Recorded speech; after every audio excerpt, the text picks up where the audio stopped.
Hello and welcome back, folks. My name is Fake Fairy Tale, and this is the next installment in the sewers video series. And well, I'm recording this right before Christmas, and I think by the time this is released it will be way past it, but I hope you guys had a lovely Christmas anyway.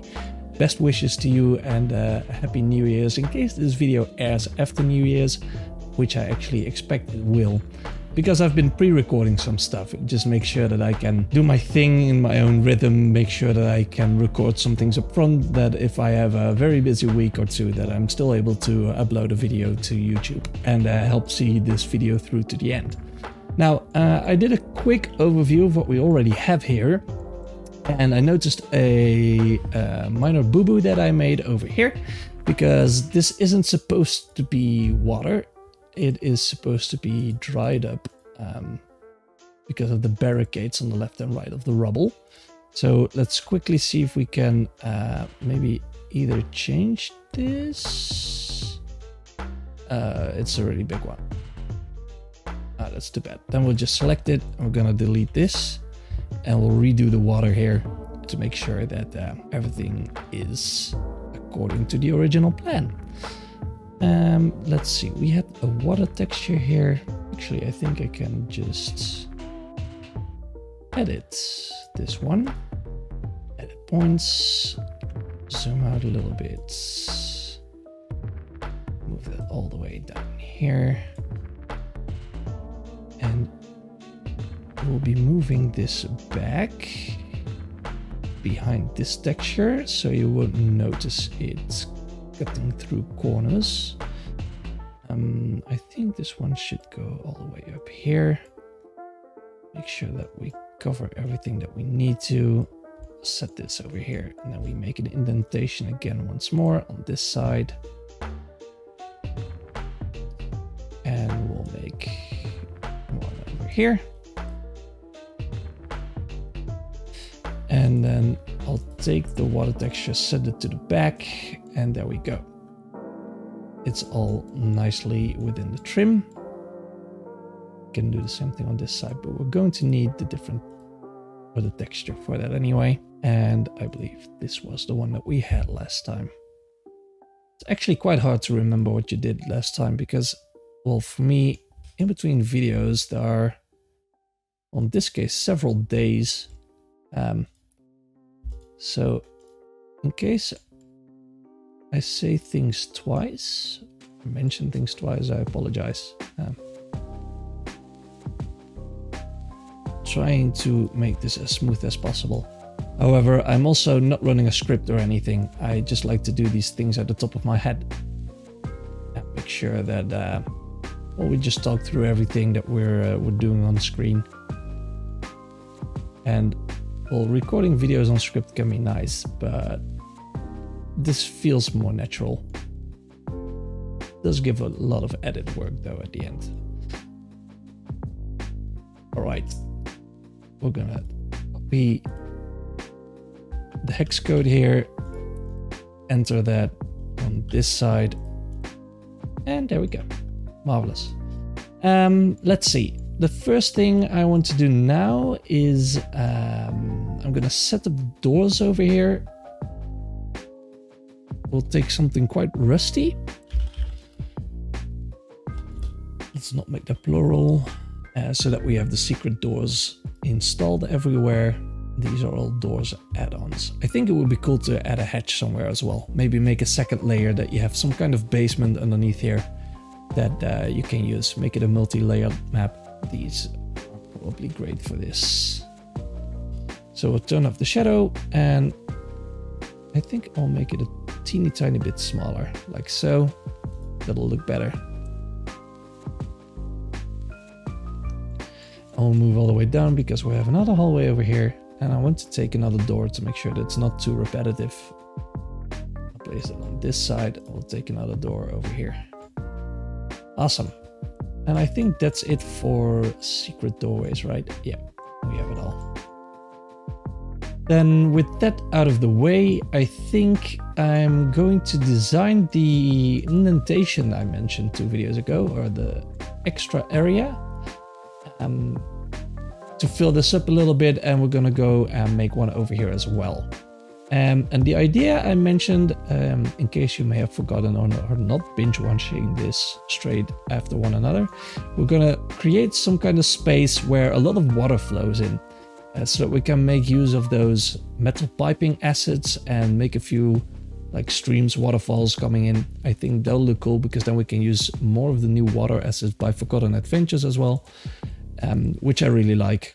So we'll quickly find the wall that we need. That's way too big. Here we are.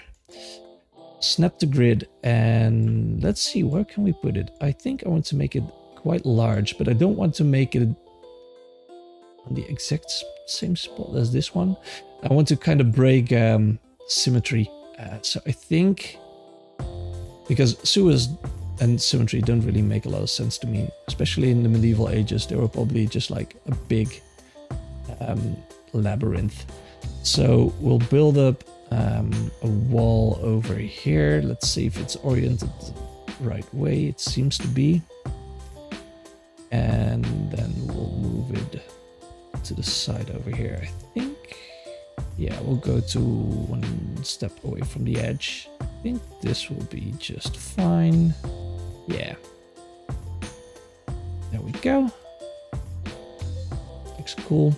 I do just realize, oh, I can just make it shorter like this.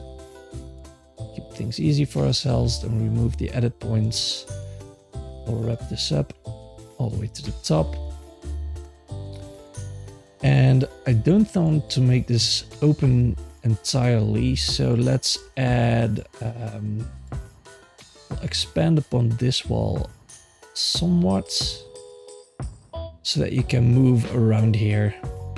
What I think we're gonna do here is we're gonna add in a grate on this side that you can walk over here as well. The water flows underneath, it goes this way, and then we'll continue our wall. And then on this side, we'll just have the curb move all around. So to illustrate what I mean, but we're going to have to alter this one anyway.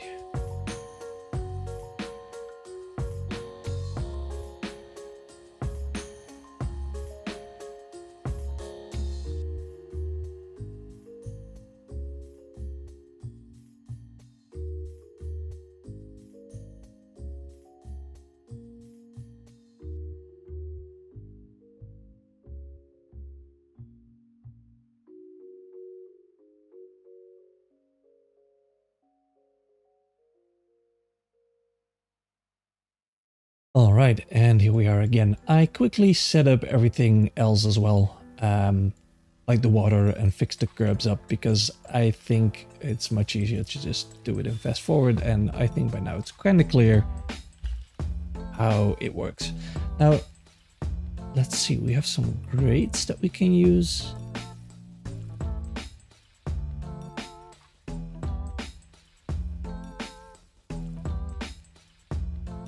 And these are the ones I wanted. It actually takes a moment sometime to find what you need on the right place. I think something like this will look really cool. We can add a few of those in here. Let's see if we maybe have a different texture that we prefer. I think this looks great. All rusted up. No, I think we're gonna go with this one. And we'll do the same one over here. We're going to have to change up the curbs though. I think I want to add in something different, maybe something metal. However, that's more of a detailing stage and not something I want to do right now. However, my idea was to also apply this on a few other sections because, well, I really like the wooden bridges that were stationed here and there to cross the water, but I don't want to use the same thing too often within a map. So I think it won't hurt if we just add like some grates here and there, so that you do have the movability around the map still without having to go into the sewers, but it still really fits in and doesn't become repetitive with the whole scene. Okay, I think this is great for now, and we'll take some of the metal pipes that we already know that we want to add, and I think a large size is actually all right. I think we might add them in here, and then underneath this texture. So if we place that on layer, we place that on 2, we place the curbs on layer 2. Do the same thing below here. We'll take an object, we'll take the pipes, and then we want to find a large pipe opening. Now we'll just take the opening. Let's add in 4 giants. One over here, and we'll space them 2 apart. Let's see, 1, 2. Let's make it so that they're not too far out of the walls. And I want to shut one off just for the hell of it. Just again, kind of to break up the scenery. If we have 4 tubes spitting out water, it's 4 times the same. And I prefer to, well, change that up, make sure that's not just a copy paste of itself every time. Now, we are going to upscale this asset. That's something that you should not generally do, but a tiny bit won't hurt too much. So close of that one. We'll make a staircase to indicate that these are below the ground that you see here and that this has been raised from the floor a little bit. We'll add in a lot of water coming through here, which will ripple out into the sewer system. And I was actually considering, this can move a bit further back, adding one on the right side here as well. And it pops into my head that I wanted to add the grading that we have here, but let's use a different one for this. And I'll place it over here. That should do it. So that you can walk on this area over here, especially for a combat encounter. It could be nice to have a bit more space, and we can also add in a few boxes, crates, or just some tools.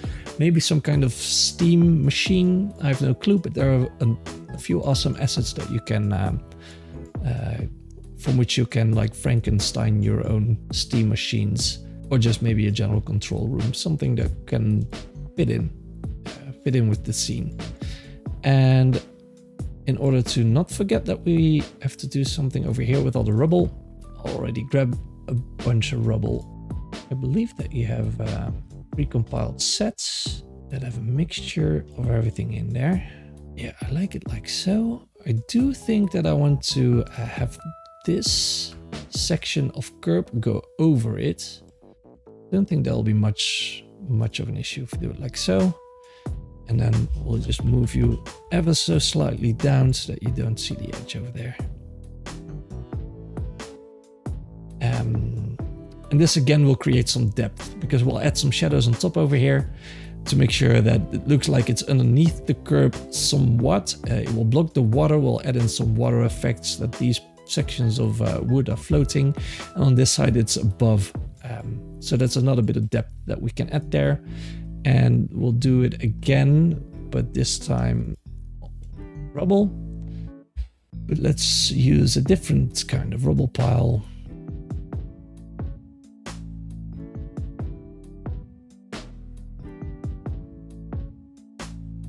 Oh yeah, this is good. There we go. And let's add in a little bit of rubble a bit further down the line here as well. This is something that we also want to be below the curb. And maybe partially underneath a wooden plank that we're gonna drop there as well. So just take the curb, put that on layer 2. Shouldn't be much of an issue, except that it is over here.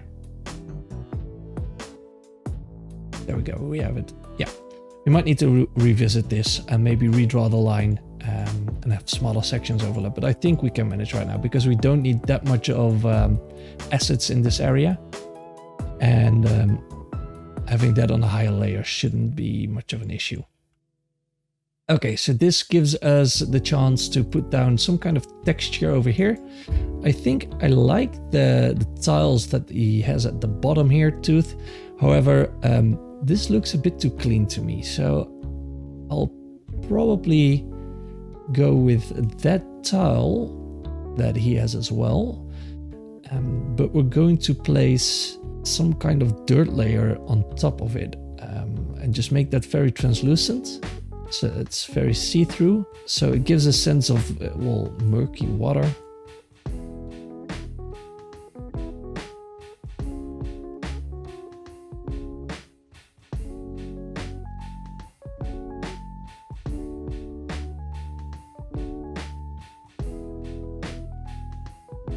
Okay, I think this looks really well. I just turned down the alpha value quite a lot to 98, and I've overlaid that on top of the floor, the 2 floors underwater. And I think, or maybe we can turn up the alpha value a slight bit without it being too noticeable. They're actually pebbles. No, that was a bit too much. Okay, and when we add in the bridge and the dirt and grime, and I also want to add in a lot of moss here and there because it will probably be quite mossy in the sewer system back in the day, I think this will look amazing. Okay, with that done, I think we have most textures in place, except for the area over here. And in order to see if that's something that we want to change is, I potentially want to just search for a crack in the wall. 8 hours later. And unfortunately, we don't really have a proper end piece that we can make a crack in the wall with. So I think I'm going to just leave that be for now. And, well, we might revisit it at some point, but I think it will be all right. I think the map already starts to look really decent. So then without further ado, let's fill in the negative spaces. And I do address this topic in one of my other videos, the older ones, but we'll just go over it again. I'll do a small section so that you guys see what it is I do. And then I'll proceed to do it for the entire map in fast forward. And after that, I think we're going to call it quits for this video. However, the next video will probably dive in the corners, making sure that all the walls look as they should, and add in the ridges for the bridge as well, some door posts, stone or metal work, as well as the lining for the grates that we've inserted here and there, staircases and those kind of things. And when that's finished, I think we can start to look at the interior of the rooms themselves. First thing that I always want to do when I want to add a negative space, you can go for the kind of earthy texture that a lot of people use, but I just prefer it to be black. So if you scroll all the way down, you have these shadow pattern shapes, and you can pick the 100 shadow pattern that's on the bottom left over here. And we're just going to, let's pick a corner here. And we're just going to draw that over the wall. And actually I want it to be above the wall. And we'll place it like on the edge, on the outer edge of the walls themselves, because we're going to blend it with the environment using the path tool. With the actual walls. So we'll take a shadow path. We need a shadow path halve. However, you can also just do it with a double-sided one. And with that, I mean, these are the double-sided ones that you have shadow fading in 2 directions, and you have these half paths like this. Doesn't really matter which one you pick. And I always pick the 100 one. And we're going to make it relatively thin. So this is the double shadow path V small 100. I'll point that to 0.75. And we're going to put that on top of the walls, and we'll have it fade in and fade out to make it easier for the transitions. And what you want to do then is, I'll just grab it from this side over here. Just line out the walls like so. I think we might need to redo that corner, but we're just going to line the wall like so. And of course, the longer the path gets, the further the shading is. And the only thing you need to keep in mind is that it's approximately coming from the blackness at the same distance as the rest of the pathway, so that you don't get weird kind of blobs. I think this should be fine. Yeah, that looks good. And we'll go to this side, and then we do the last bit. And this way you can still, if you do it like on the edge, you can still see the textures of the walls, which gives a bit of which gives a sense of space in this kind of narrow setting. Because usually all the pathways are quite cramped in sewers, of course. But just do it like so. And well, just have a check, make sure that all the edges are properly darkened out. And especially later on, if you add in a light source. There we go. And let's say there are 2 lanterns over here, something over there. And we're going to turn down the ambient, the environment light. And we might actually go like all the way down and just simply only do it with torches for as much as possible. It will look like the light fades out. I see I've been a bit conservative in my path placement, but we can just move it a bit further out. Because usually I apparently do it a bit more further outwards.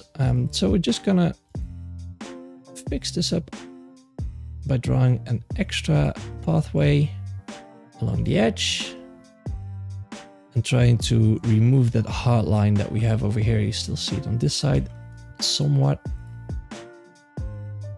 We're going to need it on this side as well.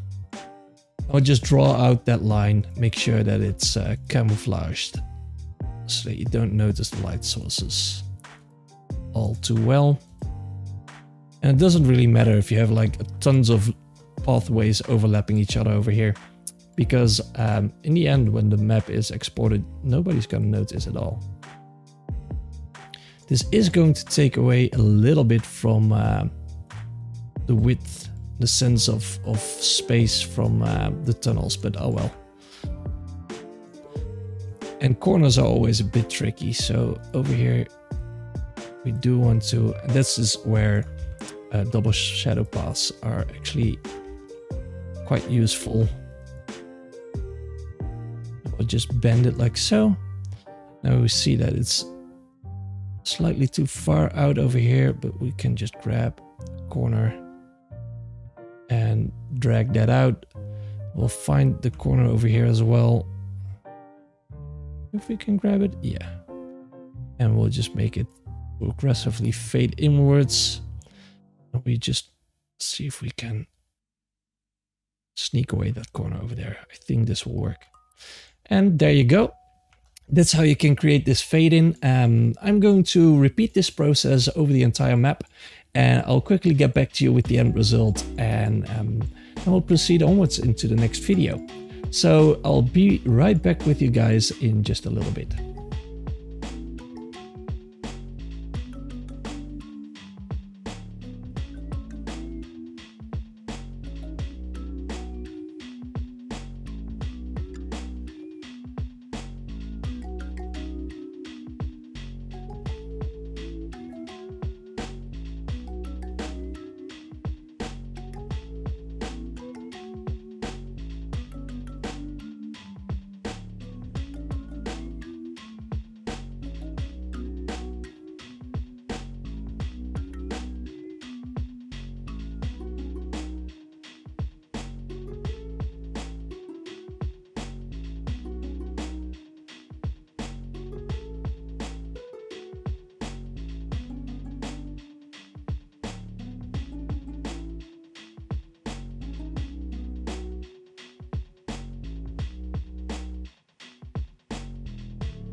Alright folks, and here we are again. I haven't quite finished just yet, but I figured I'd do the last bit in between videos.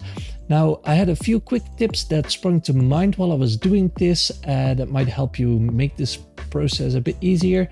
The first thing being, please keep in mind to put in your pathway layers on layer 9100. On 900, because we're going to place objects, of course.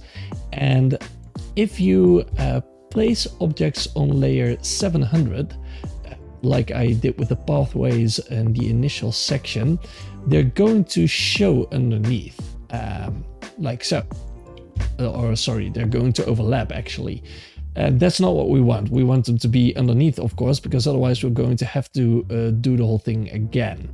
So in order to make your life easier, go with the pathway on layer 9 or 900, because objects get priority over the pathways. So that will be a significant improvement, because you will have to do it all over again, or at least hand select all the pathways and make your adjustments. Another one is another tip to make things easier for yourself is to work towards the shadow you've just placed. So what do I mean by that? If you have like this area over here, so let's say we just create the first pathway. When you're dragging out from top,